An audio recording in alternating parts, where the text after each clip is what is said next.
Alright guys, so I bought a 1/4 inch cobalt bit drill, sorry, 1/4 inch cobalt drill, specifically for this. Now, this file, well, it's a file, so that means it's pretty damn hard. I'm pretty sure that this thing is not going to be able to cut this thing, but I don't know that for a fact. Some of you out there do know for a fact, but I can't hear you talking through my camera. So, rather than think something won't work, I would rather know that it did not work. If that sounds crazy, just mull it over for a minute. I promise it makes sense.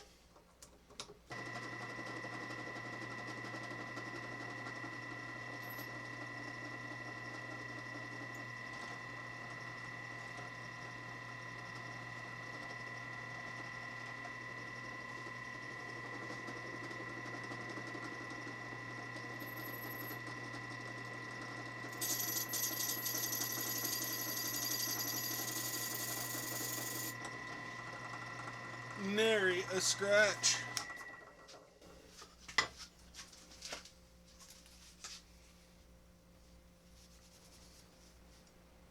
Well, nothing. Alright, well,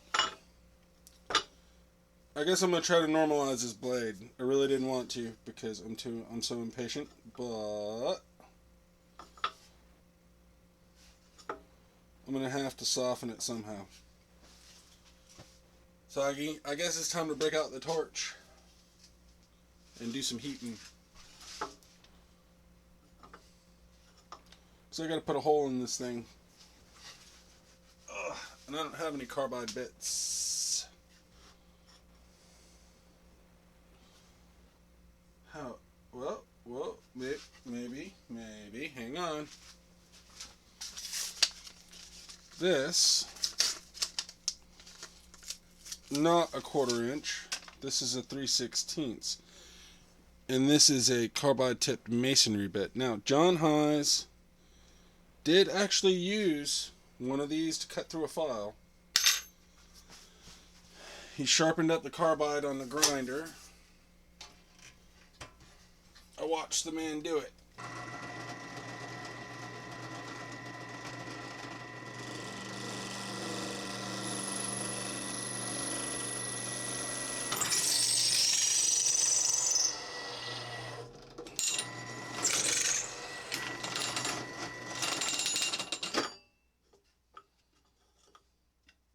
Well, it made a hole.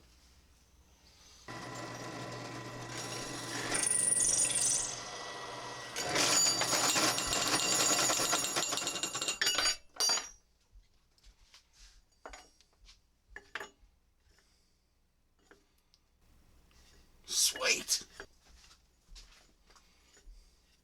Well, guys, not the best situation. I'll never use that bit for anything useful again. But by God, there are 2 holes in this file. I actually was not expecting that to work. So, just for the information of it, if you ever find yourself in this situation, high speed, tons and tons of pressure. You're basically just burning your way through it.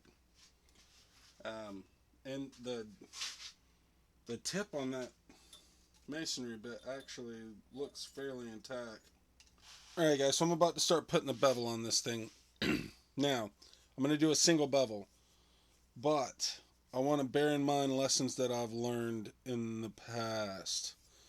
This edge geometry is pretty bad for leatherworking on this round knife that I made not too long ago. So this has pretty much been sitting by the wayside. I use it once in a while for thicker leather and stuff like that, but it's the rolling cut's really all it's good for. So now I'm going to use the tracking knob over here, and I'm going to move this belt all the way to the edge over here. I'm going to do a single bevel. The edge geometry on this is way too shallow. I need it steeper. I want it to lean back a lot further. So I'm going to take this bevel from this corner right here all the way to that corner right there. So it's going to be super steep, and this side is going to be flat because I'm right-handed and I'll hold a straight edge like this.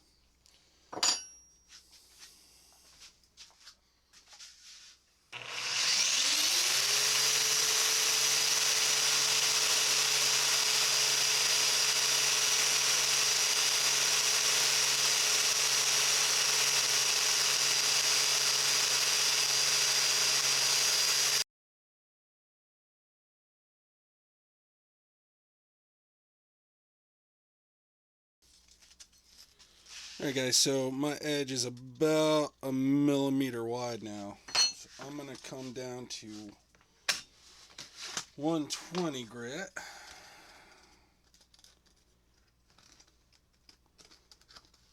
And that edge, it'll overheat super fast, so we gotta cool it even more often now than we have been.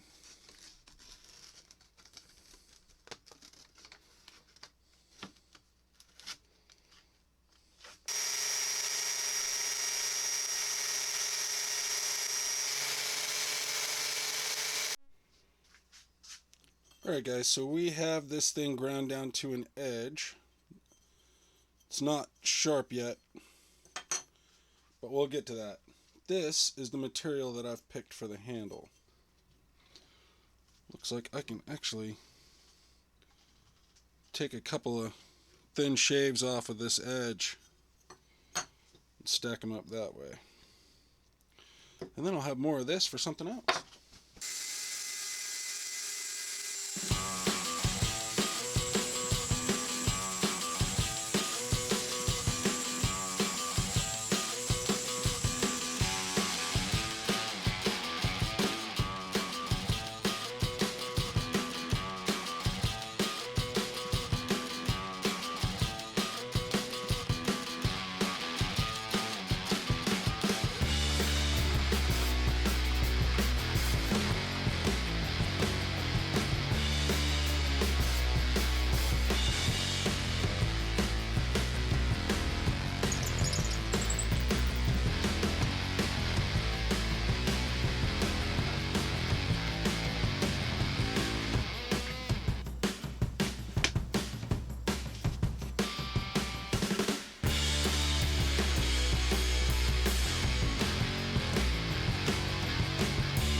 Alright guys, that is all the sharpening that this thing is going to get. So I'm going to get the top cleaned up and show you what I was hoping this thing would do, and we will see if this design will work the way I want it to. Alright, so I hit the handle with a little boiled linseed oil, and it pops pretty nice. It's a nice looking handle. So anyway, my goal for this knife was to replace this thing, because that thing's not very comfortable. And I wanted to learn a lesson from making this knife, where this edge geometry is really blunt, and it just makes it really hard to drag this knife through leather. It rolls real nice, and it'll cut really thick leather very easily because it is so robust, but other than that, that's not a very effective round knife. So that's why this has a single bevel that goes the full width of the blade. So anyway, I want this to replace this knife, and I want to use it for skiving, where you take and thin the edge out. I'm pretty sure this is going to be a little bit more difficult than it had to be, but I had this image in my head for the knife, and so that's what I went with. Anyway, this face is completely flat, and that is for riding along a straight edge without wanting to climb up that straight edge, which is what we're going to look at right now. So we're going to run this thing through a few paces and see how she does.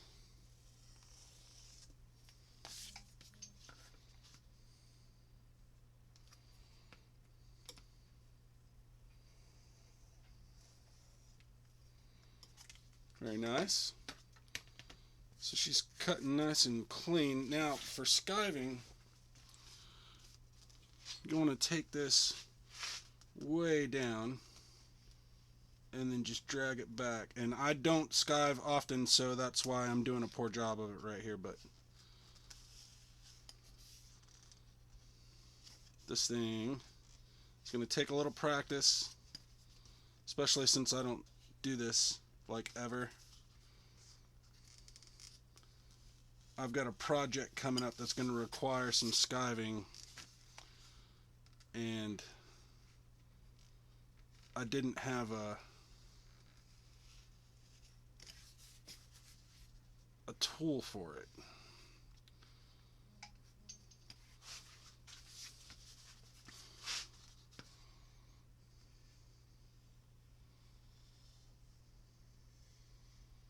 This thing's cutting like a dream.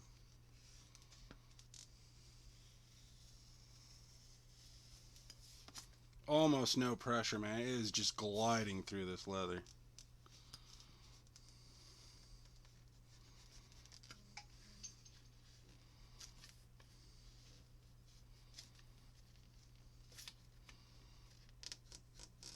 Yeah. Alright. You know, I want to try this on a curve too and just see.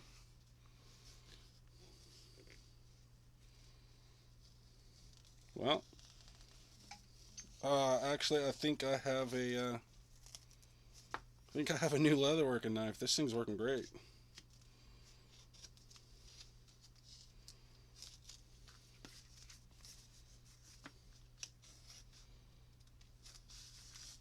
So, yeah, sweet.